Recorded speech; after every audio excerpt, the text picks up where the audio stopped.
Vamos, la pregunta que siempre le hago, ¿en cuántos periodos dividíamos la filosofía griega? En tres. Ya, en tres. ¿Y cuáles son los nombres de cada periodo? ¿En orden? Presocrática, clásica y helénica. Que la mamá no Ella no puede participar, por cierto. Tiene los apuntes de la hoja. Ya, voy a preguntar de nuevo, ¿qué nos pasó? ¿Cuáles eran los periodos? Helénica. No, pero no. Presocrática, después de Sócrates y ¿Hay un filósofo presocrático? Los sofistas. No, pero Oh, ya fue mal. los que buscaban el arjero, Ya, sí, ya, buscaban el arquero, Rodrigo va más adelantado. Uno se llamaba Tales de Mileto, Protágoras, Pitágoras, etc. Después tenemos en la filosofía clásica 4, que son los sofistas, que era un grupo de filósofos. Tenemos a Sócrates, Platón y Aristóteles. Y ahora vamos a pasar a la última etapa que se llama filosofía helénica. Y aquí en realidad más que un pensador vamos a hablar de escuelas filosóficas. Hay que entender una cosa primero, que este periodo se caracteriza por las conquistas de Alejandro Magno. De hecho, muchos de los filósofos fundadores de esta escuela eran contemporáneos a Platón, por ejemplo, Aristóteles, pero, digamos, estas escuelas alcanzaron su auge gracias a las conquistas de Alejandro Magno. ¿Y qué pasó? Que Alejandro Magno, bueno, todos sabemos que tuvo un imperio más grande que su antecesor, que era, ¿que alguien se acuerda de las profecías? Alejandro Chico. Medo-persa. Medio persa, ¿no es cierto? Sí. Alejandro Magno, su imperio fue mucho más abarcante y él hizo una proeza militar porque lo que un imperio se demoraba en conquistar por lo general podían ser decenas de años, pero Alejandro Magno en 5 años ya tenía en el bolsillo casi todo el mundo. Entonces fue de avance muy rápido y así como conquistó muy rápido, se murió muy rápido, en una borrachera fenomenal, ¿no es cierto? Pagó las consecuencias. Pero entonces, ¿qué pasó? Que Alejandro Magno tenía en su mente lo siguiente. Él quería unificar política y culturalmente Grecia. Y como su imperio abarcaba tanto, y digamos regiones orientales, del occidente, ¿no es cierto? Hubo una mezcla de las diferentes culturas. ¿Se entiende esta idea? Es decir, era tanto lo que abarcaba su imperio que era imposible que se mantuviera solamente la identidad griega. Entonces, se fusionaron muchos elementos orientales con las cosas propias griegas. Claro está ahí, ¿no es cierto? Esa es la introducción histórica para entender un poco esto. Yo igual me hago mi torpe porque la memoria es frágil y ya como que no ando muy... Entonces la filosofía helénica se caracteriza por lo siguiente, y esto va a ser lo que persiguen estas 5 escuelas, que son los escépticos, los neoplatónicos, los cínicos, los epicureos y los estoicos. El interés de la filosofía helénica ya no era tanto quizá un tema ético, moral o metafísico como buscar el arjero, el principio de todas las cosas. Ahora ellos se interesaban en el hombre y su felicidad. Un tema súper simple y práctico, ¿ya? Y la búsqueda de un ideal de vida a raíz de lo mismo. Como se habían fusionado los elementos culturales, el hombre ya no se sentía tan cómodo, digamos, el hombre griego en su casa, porque ya no tenía un referente único. Es decir, bueno, por decirlo de alguna manera, creo en la moral chilena, creo en la moral argentina, se mezclaban muchos elementos, entonces ya no tenían como un referente, un parámetro absoluto, porque se ponían a dudar a raíz de las otras costumbres de los otros pueblos. Bien, entonces buscaban un ideal de vida y sobre todo se centraban en el hombre y su felicidad. Tenemos, bueno, ¿alguien sabe lo que significa escéptico? ¿Que no cree? No necesariamente que no cree, pero sí va asociado a la no Duda, creencia. como que duda. Alguien dudoso, ¿no es cierto? Sí. Bueno, esta escuela de los escépticos, aquí anoten el nombre, Prueba, nota. Los escépticos, ¿no es cierto? El pensador principal se llamaba Pirrón de Elis. Los escépticos creían que en realidad no podemos conocer la verdad en última instancia. De hecho, ellos decían que la razón era una fuente de duda. Entonces, si alguien proponía o daba por sentado algo, etc., en el fondo iba en contra de la razón, que era esta fuente de inquietudes, y al tener ya algo concreto se sentía incómodo el hombre. Entonces decían que en realidad el hombre es feliz en la medida que va dudando de las cosas. Para mí, por lo menos, es incómodo andar dudando de las cosas en la vida, ¿cierto? Pero bueno, eso era lo que ellos pensaban. Tenemos a los neoplatónicos, que esta quizás es como la... Miren, el neoplatonismo influyó mucho en el cristianismo, en pensadores como San Agustín, por ejemplo, ¿ya? Y aquí se mezclan elementos orientales y griegos. Pero si lo queremos ver a grandes rasgos, es una escuela de tipo panteísta, es decir, que ven a Dios en todos lados, todo es Dios y Dios es todo, pero creen que en el fondo cuando morimos, ¿no es cierto?, al final, por decirlo de alguna manera, nuestra esencia vuelve a Dios. Hasta ahí es súper simple, digamos, su planteamiento. Ahora estos dos no me interesan tanto ya, porque en realidad son como los más rapiditos de ver. Pero los cínicos, los epicureos y los estoicos son interesantes. Y los cínicos, bueno, todos sabemos lo que es una actitud cínica, ¿no es cierto? Ya, pero los cínicos no vienen de eso. Para que sepan, para que no lo cansen con eso. De hecho, la palabra cínico viene de cuninos, algo así, que es como canino. En realidad quiere decir como un perro. A los cínicos en el fondo es como decirle que eran como perros. ¿Por qué? Porque esta gente creía en la austeridad, de vivir de forma sencilla, sin... Bueno, ellos decían que hay que conformarse con lo que se tiene y tampoco en realidad buscar más cosas, y de hecho ellos vivían de forma súper simple. En el fondo no creía que la felicidad viniera de algo externo, material, sino que de una vida sencilla, conformándonos con lo que tenemos. Y hay un pensador de ellos que se llama Diógenes. Anoten. Diógenes ya. Pueden buscarlo, tiene una historia con Alejandro Magno, y es que Alejandro Magno estaba interesado en ese personaje porque la ciudad llamaba mucho la atención y se plantó al frente del pensador que vivía todo esto, vivía como el Chavo del Ocho en un barril, de verdad. Y entonces Alejandro Magno va a entrevistarlo porque le llamaba la atención y le pregunta que él quería saber de dónde provenía su sabiduría, entonces que él le iba a dar todo si él le decía. ¿Y qué le responde este pensador? Le dice: quítate que me tapa el sol. Una actitud, o sea, desinteresada en realidad, a pesar de que Alejandro Magno le propuso todo lo que quisiera si le daba la cuenta de su sabiduría, él dijo: en verdad, córrete porque me tapáis el sol. Así que algunos dicen que ahí proviene la filosofía de ese pensador, así que... Pero la historia resulta graciosa. Entonces el cínico se conformaba con una vida sencilla. Y si el hombre vivía una vida sencilla, sin depender de lo externo, iba a ser feliz. Por otro lado tenemos los epicureos y los estoicos. Y no sé si se acuerdan, pero en el sermón que hice hablaba, salían de ellos, en Hechos 17. Sí. Ya, estos dos son bien interesantes.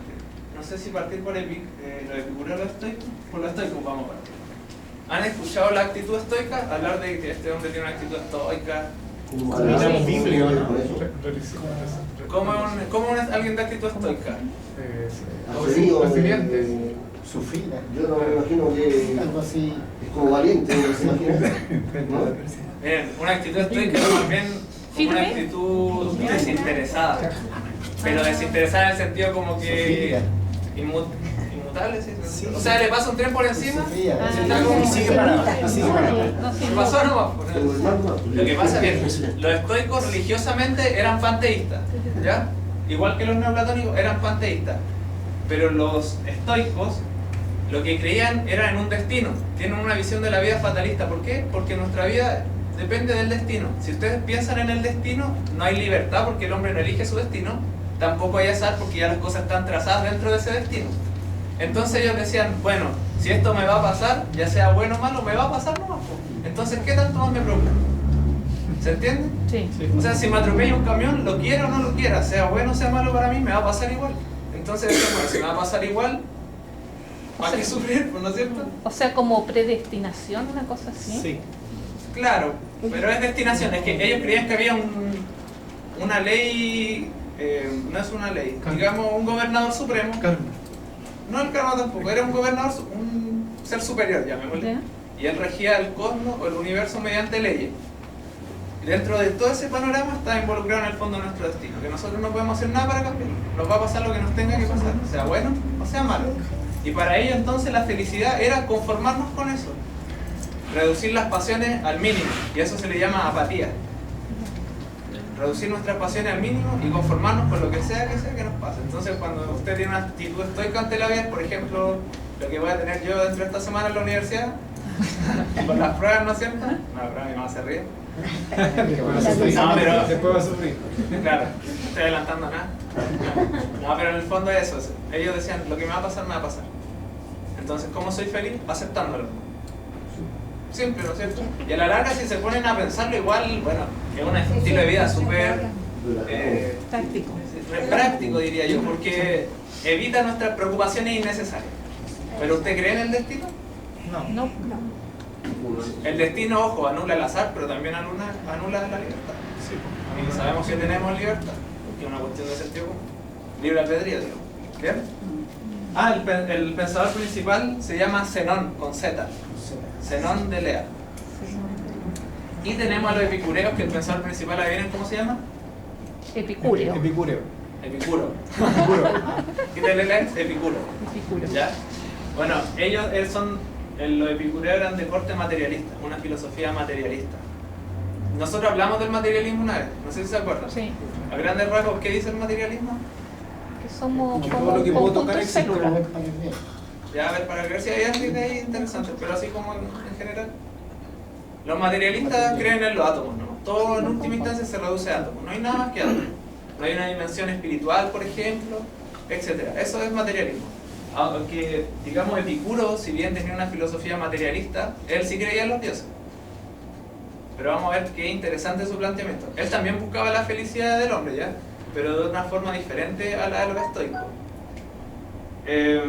Bien, él le decía a los hombres entonces que nosotros somos infelices a causa de que tenemos algunos temores. Por ejemplo, el temor a los dioses.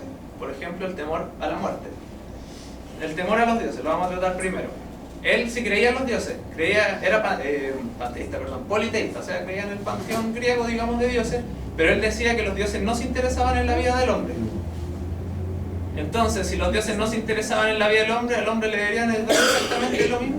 Los dioses, pues total, si no me pescan. Entonces, en el fondo, incentivaba al hombre a que viviera sin ese temor constante de tener un dios que lo mirara. Entonces le decía, ¿por qué hay que tenerle miedo a los dioses y tener esa incomodidad que nos quita la felicidad? Es innecesaria desde el punto de vista de los dioses. ¿Por qué no nos pescan? Ahora, él sí veía virtud en el hombre que realizase prácticas religiosas, porque quería decir que el hombre sí se interesaba en las cosas divinas, aunque no las divinas en las humanas. Y por otro lado, el tema de la muerte, que era uno de los que más le complicaba, era lo siguiente, porque él decía, bien, otra de las causas por las cuales no somos felices es porque tememos morir, a la muerte. Pero él le dice, pero miren, ¿por qué le van a tener miedo a la muerte? Si pasan dos cosas. Uno, cuando usted muere ya no hay sensación física, ni tampoco hay conciencia. Es el fin en el fondo de la percepción y de nuestra conciencia. O sea, usted no va a saber cuándo se murió ni lo va a sentir. Entonces les dice, desde ese punto de vista, ¿de qué se preocupan tanto por la muerte? Y de hecho, miren, aquí tenía anotado un texto que habló.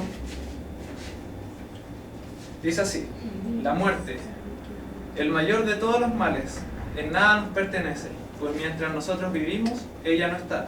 Y cuando ella ha venido, ya no estamos nosotros. Interesante, ¿no es cierto? Entonces él le decía desde esa perspectiva, claro, no tenemos que preocuparnos por la muerte. Entonces le quita ese problema que le quita la felicidad al hombre y en el fondo puede alcanzar la felicidad viendo la vida de esa forma. Ahora los epicureos son bien conocidos por una cosa, no sé si la conocen, y es que a ellos les gustaban los placeres. De hecho le dicen a los epicureos, ¿no es cierto?, que son hedonistas, ¿ya? Ahora ojo que los placeres, si bien los epicureos equiparaban la felicidad a los placeres, también hacían una distinción, decían, bien, los placeres en sí son buenos, todos son buenos, pero hay placeres que nos llevan inevitablemente a consecuencias que nos van a hacer sufrir físicamente y nos van a hacer sufrir en nuestro ánimo, es decir, nos van a perturbar. Entonces, ¿cómo también alcanzamos la felicidad en el fondo? Y ahí sale una palabra que es ataraxia, que en el fondo es imperturbabilidad. Él decía, entonces también nosotros tenemos que reducir nuestras pasiones al máximo y en el fondo controlarnos también, es decir, optar por las pasiones que no sean útiles. Y él en ese sentido no quería las pasiones, por ejemplo, carnales como sexo, droga y rock and roll, ¿ya? Entiéndase bien eso, sino que las pasiones que él prefería eran pasiones del tipo espiritual, es decir, una buena amistad, por ejemplo, que no tiene consecuencias negativas. Aunque nosotros como cristianos entendemos que toda una amistad se puede romper, ¿no es cierto? Entonces, pero digamos, esa era su proposición. Entonces estas escuelas giraban en torno a la felicidad del hombre. ¿Qué querían? Que el hombre fuera feliz. Ahora, ¿cómo llegamos a esa felicidad? Los cínicos decían, bueno, hay que conformarnos con la naturaleza, ser lo más austeros posible. Diógenes de Sinope vivía en un barril como el Chavo del Ocho, literalmente como un perro, ¿ya? Los estoicos decían entonces, no se preocupen por nada porque lo que les vaya a pasar, sea bueno o malo, les va a pasar usted lo quiera o no, así que ni se inmuten. Y los epicureos decían, bueno, disfruten los placeres de la vida, ¿no es cierto? Sobre todo una buena amistad. Así que eso, aquí cerramos la filosofía griega. Este es el gran bloque de filosofía griega. Y estas escuelas son importantes, ¿por qué? Porque siguen hasta los tiempos de Cristo y algunos siglos después. No por la pizarra, por favor. No por la